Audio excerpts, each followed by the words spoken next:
Hi everyone, my name is Sylvain Lézé from the Department of Aeronautic at Imperial College London, and this is the new episode of the podcast Turbulence at the exascale.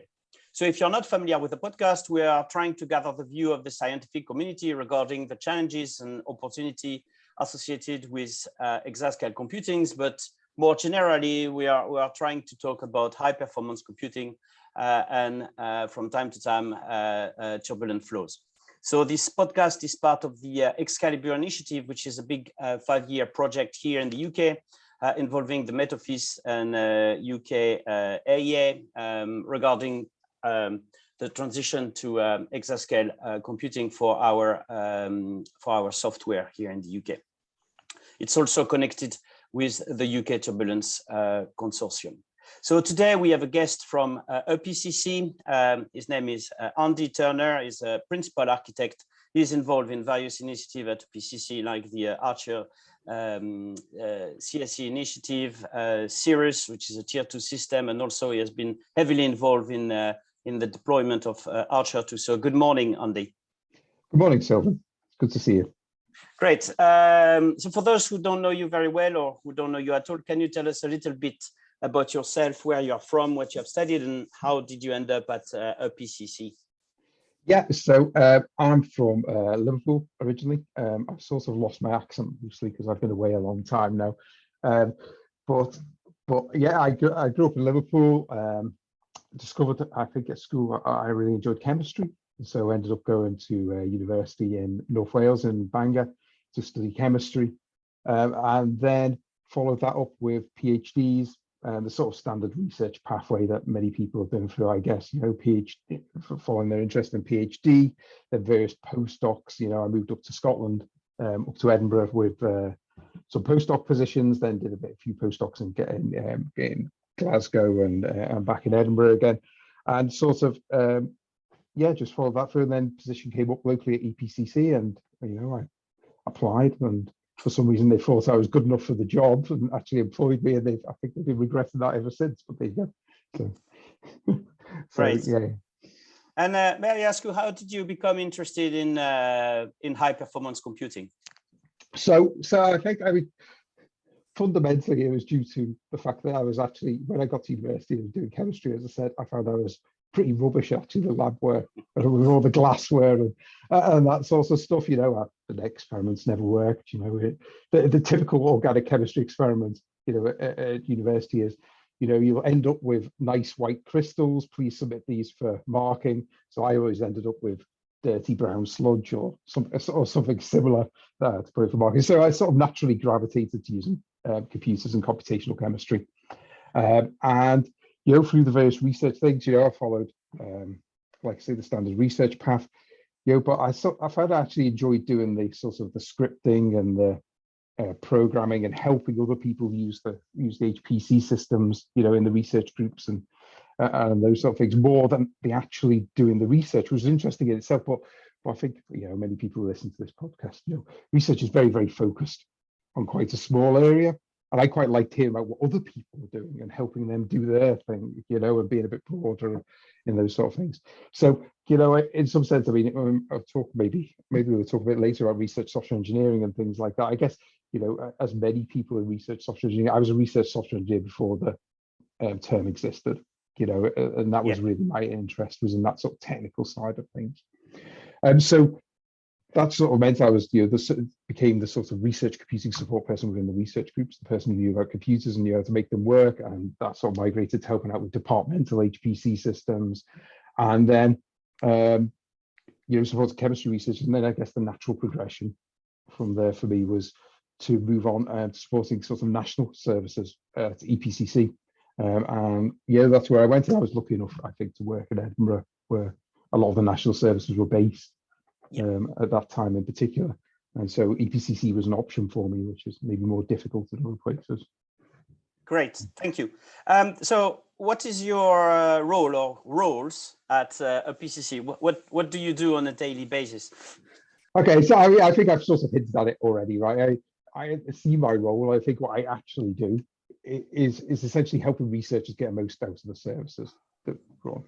So that could be like the sort of non-technical side of things, well, that's not non-technical, but the providing advice on which is the right service to put your research on, where's the best place, look at your research, where's the best place, is it suited to Archer 2? Is it suited to a tier 2 side facility? Is it suited, actually, would it be better suited to running a commercial cloud, assuming funding and all that sort of thing? How can HPC help somebody's research, and what could they get out of it? What should they expect and what shouldn't they expect? I think is actually an important question as well, because a lot of people when starting out with HPC don't quite know what it can give them or what it can't give them, where the strengths and weaknesses are. But also the more technical side of things, porting and optimizing software on HPC systems and for different HPC systems. I've had quite a long involvement now in benchmarking and an interest in benchmarking and understanding which system is the right system, again, for people, in terms of performance too. But I guess more recently, as my time at EPCC has dragged on and on, I've got more and more involved in the sort of designing services side of things. What's the best way to set up an HPC system to make it as useful as possible to researchers? Anticipating what researchers might need in the future. What do we need on the services that we haven't got already? Both in terms of, I guess, you have less control over the hardware because they tend to come out through procurement. People buy, UKRI buy a system, they choose the vendor along with the research community, so you have less control over the hardware. Well, how would you set that? What software should be available? What softwares potentially should we be looking at for future needs? What software should be retired from the service that isn't of as much use or interest to people anymore? So it's that. There's also, as well as the sort of there's the sort of future technology watch. What are the trends and changes, and how can we improve the services we can offer? So that's really my sort of day-to-day job. I work on a lot on Archer 2, also on the DIRAC National HPC Services, which serve the research areas under STFC within UKRI, and also a bit on the tier 2 type services. So I think, and also trying to join up across services, right? I mean, good practice from one thing, what's worked well on one service, how can we make that available on another service and make that happen? Great, thank you very much. So you have been working at a PCC now for quite some time. So what's the best thing about your job? I know you said like helping others and to do their research, but is there anything else you want to add on this topic? Yeah. I mean, I think what I really enjoy about the job, actually, I mean, fundamentally, working in an academic institution, I think is great, right? You have a lot of flexibility to choose your own role, to follow your interests, and to explore things the way you want to explore them, and essentially design a job to fit you, right? I mean, I think that's one of the big benefits of working in academia for me, is that flexibility. I really, really enjoy that, and the ability to follow your interests. But I do, like I said before, I really like seeing a wide variety of research and use cases, and seeing CFD type usage and the things that go there, and how that relates maybe to sort of climate models and the techniques they're using there, also computational chemistry, which is where I came from, and seeing all these different things and being able to help people from a wide variety of backgrounds. And actually, it's interesting to me to learning new science, right? And obviously I can't understand it at the same level as the researchers can, because I don't have the ability to focus in on it, or don't have the background. But having an idea of what people are doing and understanding the relationships between that work and what it means for each other. There's lots of technical, interesting challenges day to day. There's always new things to learn and new things to explore and do things like that. And I think fundamentally, one of the really great things about both EPCC and the HPC community in general is there's loads of really interesting and motivated people. So I think we all feel, especially over the last couple of years, the job can get you down a bit over time. And I think one of the reasons the job's got us down over the last couple of years is because we haven't been able to go up there and interact with each other.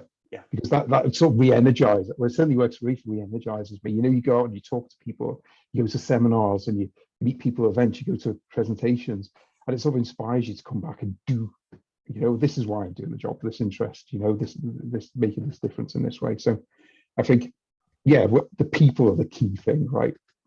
both at EPCC and more widely in the community. They're great and inspiring people. I love that side of things, and I think I've really missed that for the past couple of years. Great. Well, hopefully we are going to go back to some sort of normality very soon. Great. May I ask you now a more specific question about the exascale project? So what have you been doing within the ExCALIBUR project in the last few months, and what's your involvement with this big UK initiative? Okay, I mean, in terms of ExCALIBUR, I think my main focus has been around benchmarking, which, as I mentioned before, I have an interest in. So one of the things that ExCALIBUR wanted to do, I think, was, they fund lots of different activities in lots of different areas. So one of the challenges with a program like that, I think, is bringing everybody together at particularly at a technical level. People tend to have management structures in place for a big program that sort of spread things out, but actually getting the individual technical people in the different activities working together and being able to talk and share experience is really important. And I think actually there was this cross-cutting benchmark activity on the system, which was to sort of bring together people, maybe provide a common framework for capturing benchmarks for the ExCALIBUR project, allowing them to be easily deployed in multiple systems.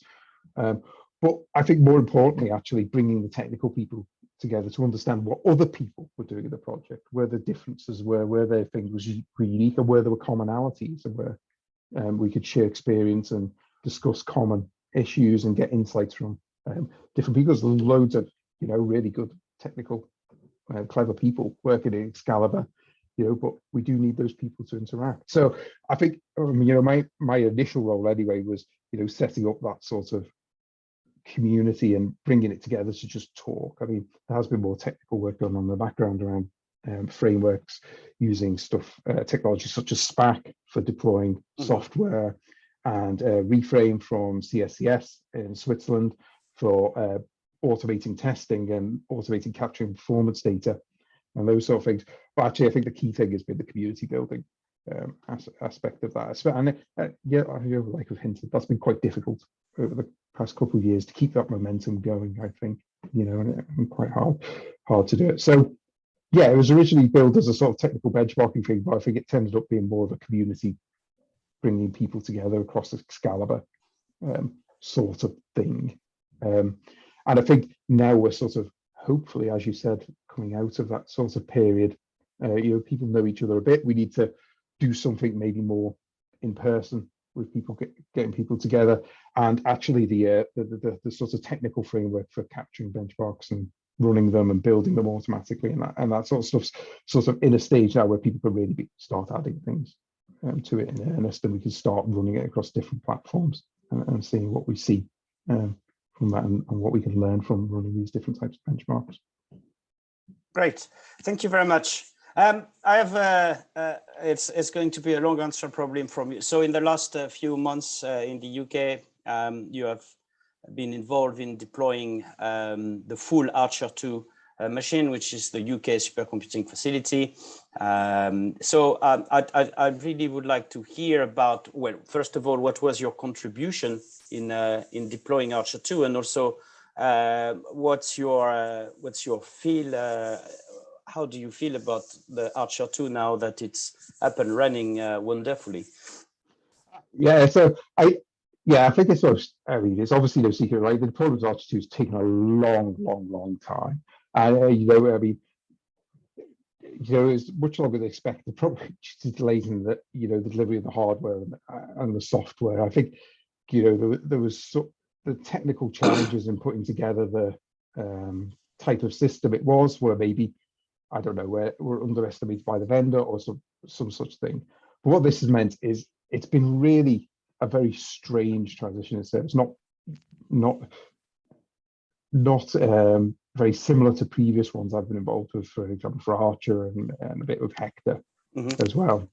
And one of the oddities, the oddest things about it, I think, is usually when a national service comes in, everything is very fast and last minute, right? You go from signing contracts to having the system up and running, and it's usually a matter of months. So, you have this incredibly compressed timescale where you have to get the system installed and on the ground.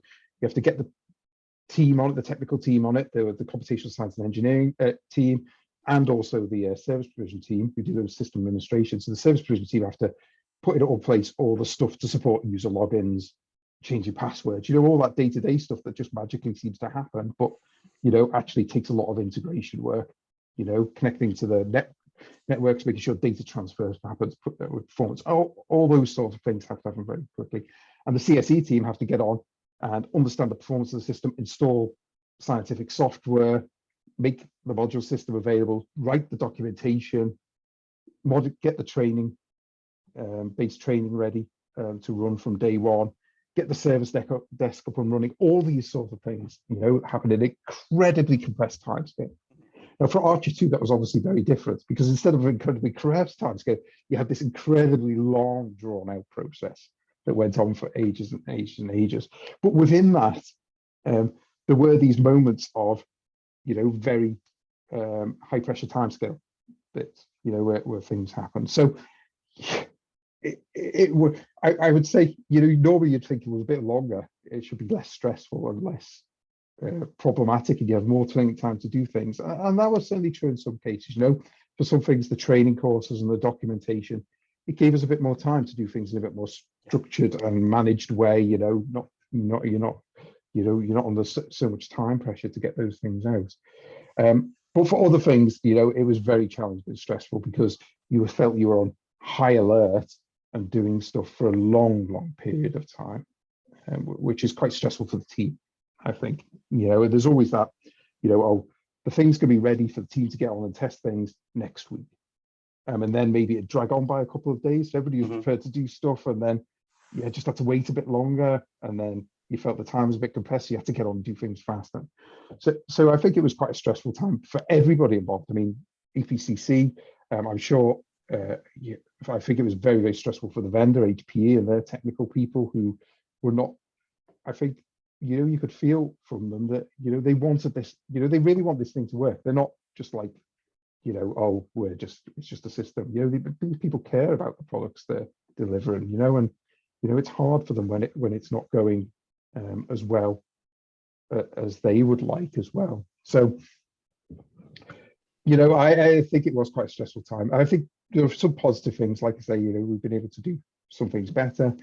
I think the collaboration between EPCC and HPE was very strong over the period, and actually meant that when the first system came, the 4-cabinet system, the previous system came, we were in a much better position to be able to support it and understand it, and we had a pretty good confidence in the stability of the system, and more so than you would have done if you'd had it, it worked very quickly and coming very quickly, though that maybe would not be so much of a problem if it was a well-established product that you're delivering, rather than something that was still quite a research and development project, as the sort of a HP created, or what's now known as HP Cray X product, but at that time was the Cray Shasta product.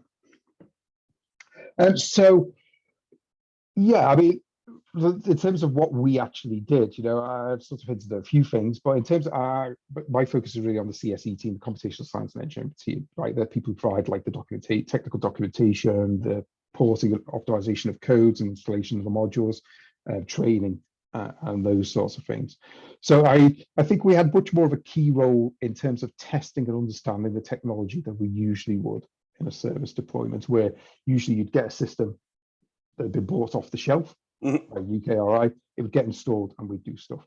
This, because it was much more of a, like I say, still a research and development product, we got very early access to the platform in the factory in the US in Chippewa Falls, which meant we could do some initial tests and understand, sort of go straight back to HPE, Cray, they were at that time really, and say, these are the things that are problems for our user community. Here's the things that are here's a prioritized list of things that need to be addressed before this can go out to people. Then we deployed the 4-cabinet system, and because we'd had experience, we knew where we were with that. It's not ideal. It was nowhere near the same capacity as the full system, and probably even smaller in capacity a bit than Archer itself as well, even though it had probably just a few more cores. And we were able to get that out to people and assist people using it. And we learned a lot actually through deploying that system.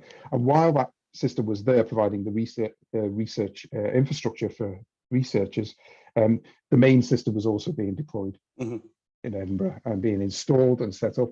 And then in parallel to supporting the full cabinet system, we repeated all the testing and understanding and stability, understanding performance and issues, and help assisting HPE to diagnose issues on it, because Archer 2 was the first, just about the first HPE Cray EX system of that scale deployed in the world. Okay, so I think HPE were learning a lot as they were building the system, and as we were finding issues and talking to them about it. And I think there was a bit more of that sort of collaborative thing I've mentioned a few times going forward with Archer 2 compared to other systems we worked on. Archer was a Cray XC, and the XC platform was pretty well was a pretty well-established product by that time, so it was well stuff. Whereas the EX stuff has just been, much less mature. And I think we're still dealing with problems like that on a day-to-day basis. We're seeing issues on the system that are due to lack of maturity, particularly. I think some people here maybe used Archer 2, although there was an underlying memory leak in the MPI library when it was first installed, which caused problems for people. That's been fixed a bit now. I think there's still some underlying problems, maybe with some of the way the SUSE operating system, it's actually the AX system, that still need to be addressed. So actually we're still doing that sort of thing as time goes on.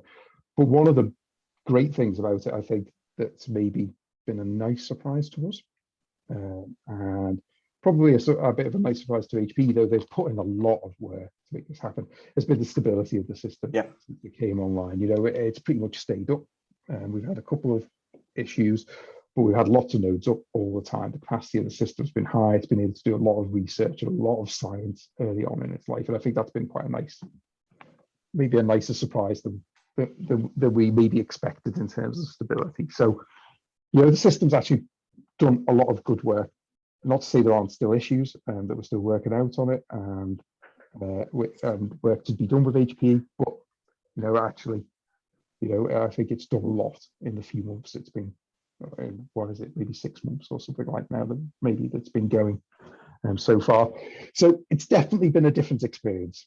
I'm not sure it's what I'd want to repeat again in future deployments, but we did learn some good lessons from it. And I think some of the things that have come out of, particularly the working with HPE, the ability to communicate, the longer time we've had to work with the big user communities, UKTC and various other people to, they got early access to the full cabinet system, got a few experts on to test things out, which helped us understand, and HPE understand the problems. And there's been much more, I guess, collaborative communication in that extended timescale that we normally have a chance to do. And I think that's been very positive, actually, in lots of ways. And one of the things we'll feed back to UKI, I think, is that if we can have a bit more certainty on the timescale of deployments of national services, we can do things in a much more constructive way. That means when it hits the ground, actually it can be more useful, and researchers can be more prepared to be able to use the system as well. So great. There's been good things and bad things. I think everyone is very happy with Archer 2 now that it's up and running and stable, and everyone is, I think, enjoying running simulation on it. So, well, thank you for all the work you've been doing on that. I have an unrelated question. Can you tell us maybe your opinion on I know you have been closely working on the ARM ecosystem for HPC. So can you tell us a little bit more about the ARM ecosystem and your view on this ecosystem?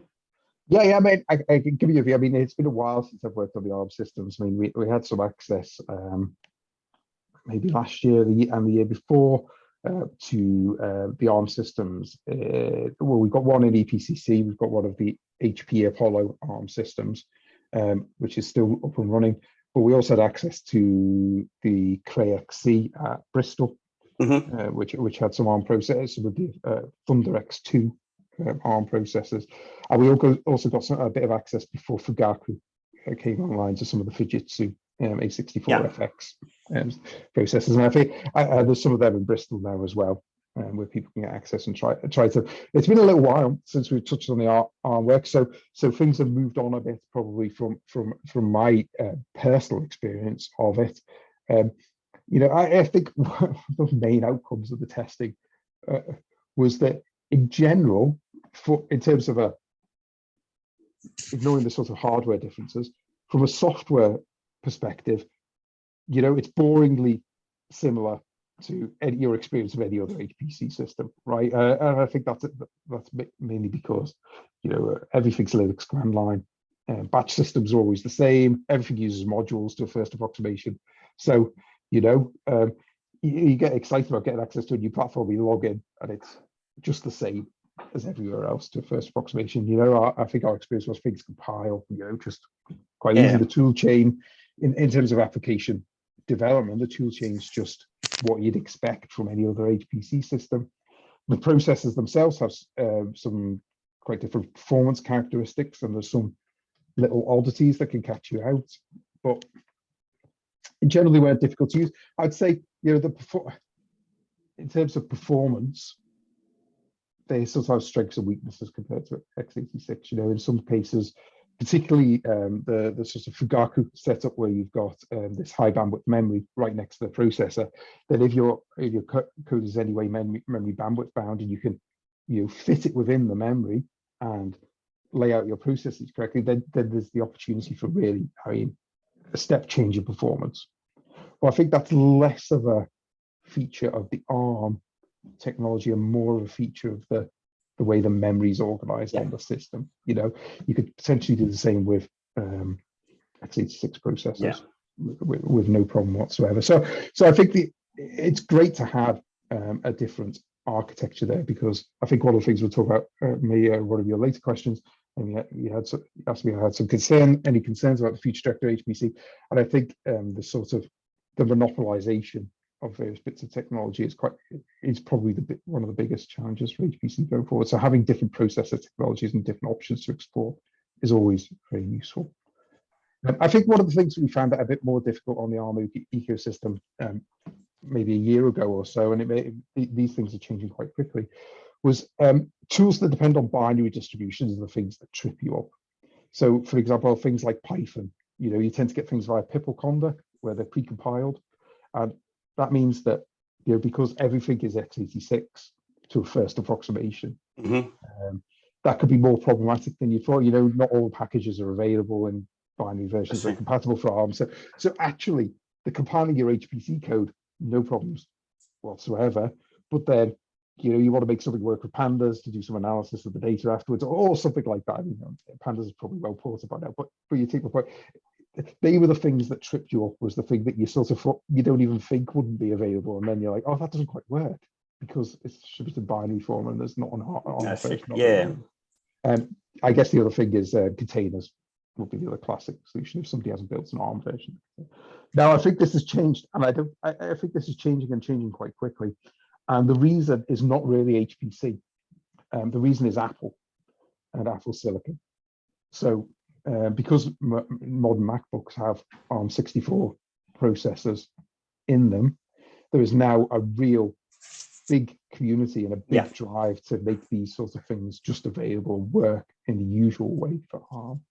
And I think that's what's changing those sort of things rather than the HPC side. But HPC, this is HPC in a nutshell, right? HPC has no commercial power to drive development of anything to a first approximation. So we're always feeding off where the commercial drivers are, be it gaming and GPUs, be it server market for cloud platforms and server processors, or sometimes, just lots of people want to do data science on their laptops. And, if the laptop happens to be ARM, that's going to drive distribution of those sort of tools. So. Great. I've some sort of a follow-up question. So of course, the UK is preparing for the transition to exascale computing. We might be fortunate to have an exascale system in 2, 3, 4, 5 years, who knows?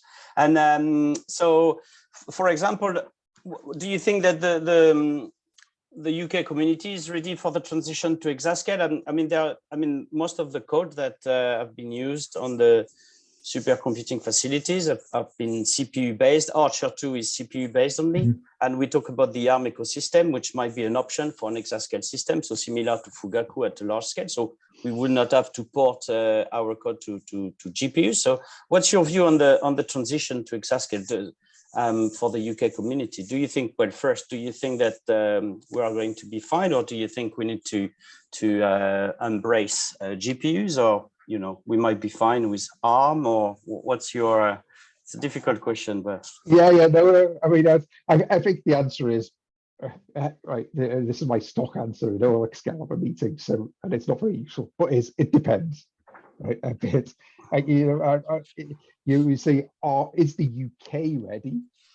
Well, or is UK research ready? The computational people who exploit computational research now. It depends on the community a bit, and of course on the research problem as well, right? So if an exascale system landed, I don't know, say tomorrow, or even in a few months' time or a year's time, there'd be some research use cases out there ready to take advantage of it right now. Yeah. The software is ready to go. I mean, irrespective of the technology, I'll put that to one side for a minute. There's some research use cases that we can exploit it right now and just go and just take advantage of it. Some research use cases would need some work of varying amounts. Some people with a little bit of work, some people with quite fundamental amounts of work, both in terms of maybe their software, but actually in the way they pose the research problem and understanding the questions they want to ask and what the sensible and right sort of scientific questions are to ask when you've got access to that particular type of computational resource. And there's some research use cases that'll never be able to take advantage of an exascale system, and that's not that's not in any way disparaging or anything like that. I mean, there's throughout the history of HPC, and as we've got larger and larger national services, there are always research use cases that migrate away from large-scale national services to be able to run on maybe a local facility, or even down onto people running on people's laptops and workstations, which are so much more powerful. They're equivalent to HPC systems from not even that long ago.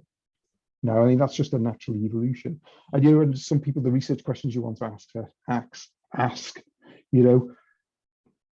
the scale you want to run at is different from what you'd want to use an exascale system for. So while it, and there's always this sort of trickle down effect for HPC. So this transition, is often phrased, I guess, from funders or people wanting, as some sort of paradigm shift, but it doesn't appear to me like that. I think when you look from a long way away, and we're looking at exascale from a long way away, say 5 years ago or something like that, it looks like a paradigm shift because you can't imagine quite how it's going to work. You don't have a good picture how it's working.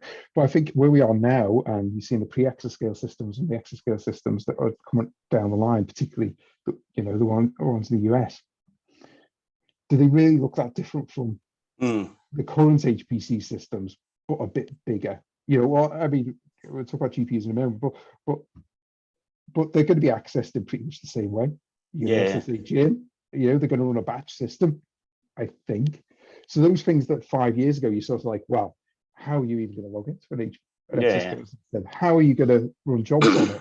All those things are quite concrete and don't look very different, I think, from when you're closer to the system. So it feels more like an evolution of where we are, much more of a smooth transition than a step transition, I think.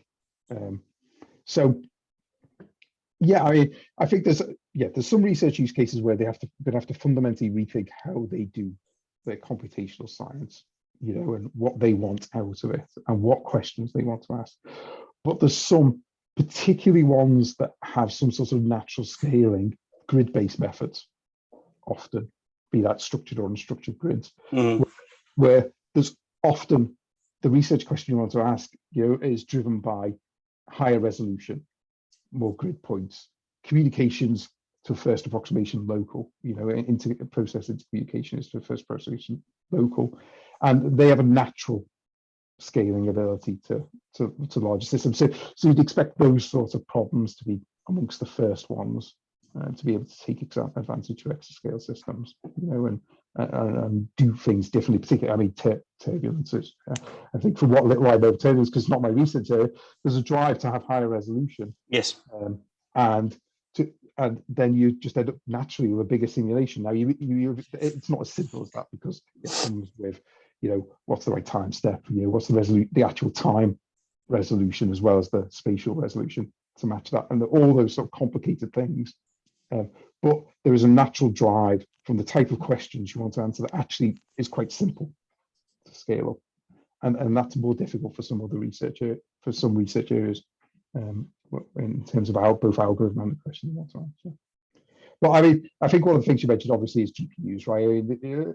It seems pretty clear that most of the computational power in many exascale systems is going to be provided by some sort of co-processor, be it a GPU, be it something else. Whether that GPU is something that's totally separate from the CPU, as they look now and are connected by some sort of bus, or whether they're integrated together in some way, as many chip manufacturers are looking at for these sorts of systems.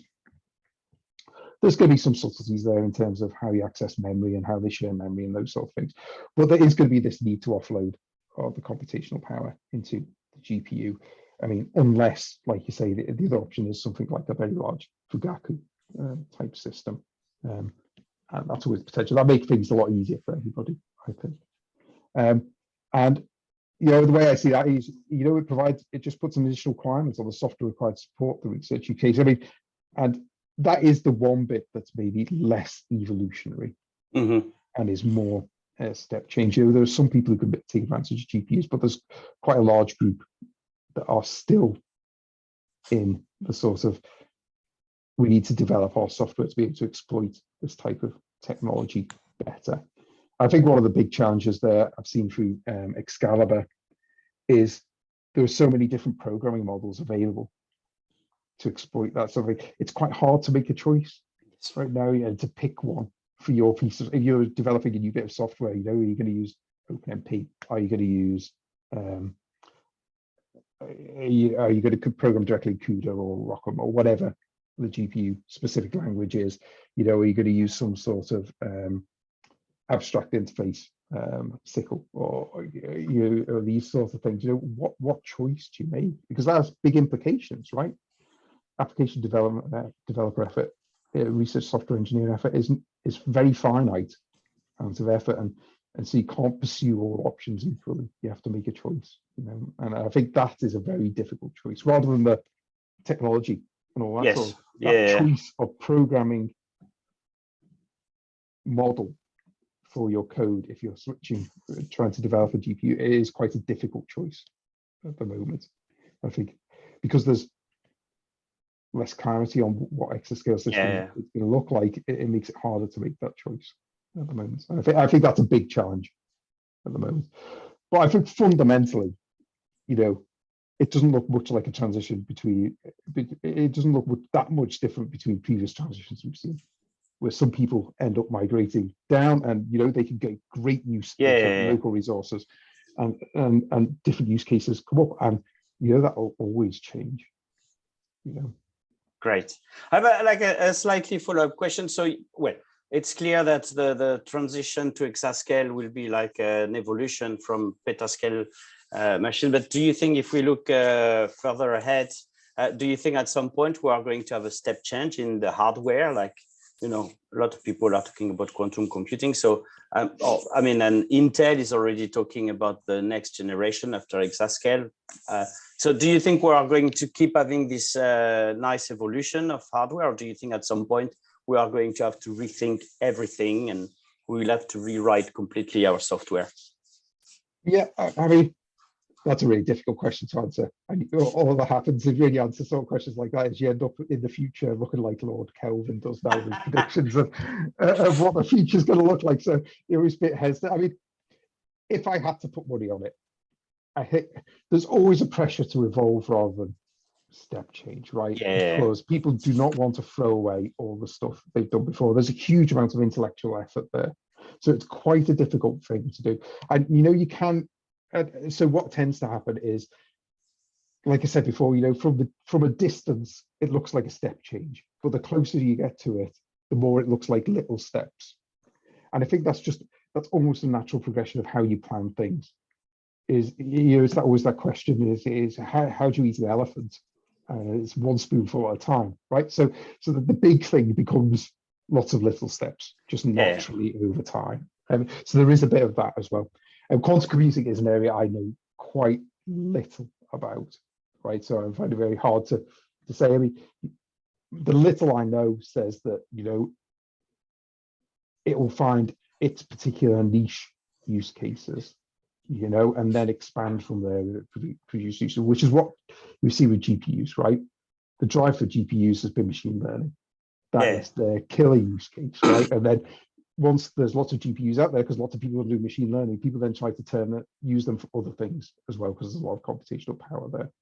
And I feel like maybe quantum computing be a bit like that. If it can find its niche killer application, it'll be there for that. And then people will say, well, there's this powerful thing here. Can I use it for these other research questions? So that's my feeling how it goes. I mean, I could be completely wrong, obviously, but Great. Thank you very much. I have one final question. The other day I was well, I'm looking every month at the Archer 2 usage statistics, and I've noticed that most of the codes are Fortran based. Well, I'm a big Fortran advocate, but do you think there is a future for Fortran code on HPC, or do you think eventually there will be a transition to maybe C++, C, or Python? So, I mean, history shows that betting against Fortran and HPC is a bad thing to do, right? It's been around for a while. Yes. And so, you know, I think you'd be a bit, it would be a bold thing to say that it's not going to continue to be important going forward.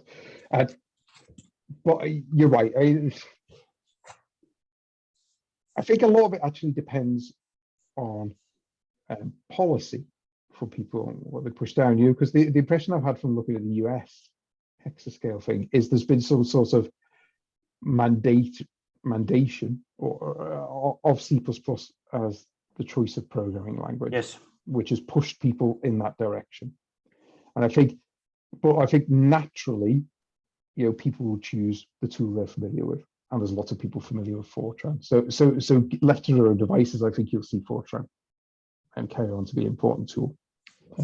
Whereas if suddenly all funding is dependent on you programming in C++, then obviously pushes people. Yeah, I think people need a push to do something different, right? And there's definitely a growth in C++, but there is still particularly the UK, a lot of Fortran, and it's not all Fortran. I mean, often it's characterized as old Fortran legacy code, right? And the people use Fortran in a legacy way, and it's just these codes that have been around for 40 years and nobody's bothered to change them and all that sort of stuff. But actually, I don't think for what we've seen in trends over the past 10 years or so bears that out completely. There's a reasonably large number of projects where new codes are written using modern Fortran. Yeah. You know, I feel you sort of choose the right tool for the job, right? And I think you can do things with both C++ and Fortran, for example. And the one you choose depends on a complex set of requirements about what might be best for the code you're using, you know, and those sort of things, but also what access to expertise you have. If you have access to Fortran programmers easily, then picking Fortran's a useful thing to do. And I don't see any moral or technological reason not to choose Fortran at the moment. It's a well-supported language. There's a reasonably large community around it. I mean, it's obviously not as large as C++, but there's no reason to think it's a dying or dead language. anyway. So I don't think it's a wrong choice to choose fortran. So great. Well, thank you very much, Andy, for your time and for your input and talking about your involvement in ExCALIBUR and the deployment of Archer 2. It was really nice to have your input on this. No, thank you. So it was good to talk to you. Great. Thank you, everyone, for listening to this podcast. As usual, all the links will be posted on Twitter and on the UK Turbulence Consortium website. So if you don't know where to find us, just Google UK Turbulence and follow the information on the website or on the Twitter account, UK Turbulence. Thank you very much, and hopefully see you very soon in a new episode of the podcast.